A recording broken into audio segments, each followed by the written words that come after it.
lement Burza Mária, szívemre boruló alkony csendje.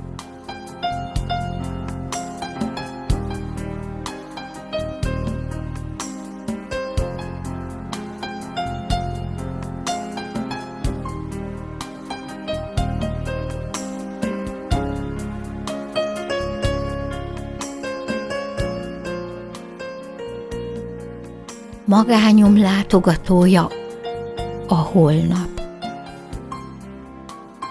melyben valóságként tudom, nem vagy. Mégis halkan erőt kérek minden nap, hogy a holnap lehessen születésnap.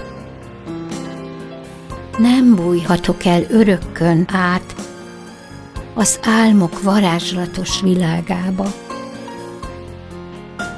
Ébrednem kell, s megértéssel lennem.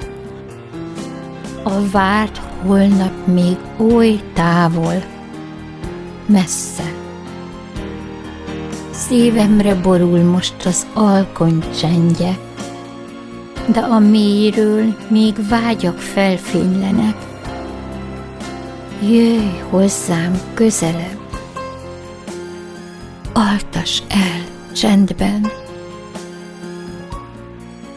Magányom látogatója a holnap, mely a jelenből a múltba átcsap, s rád gondolva lesz mindig vasárnap.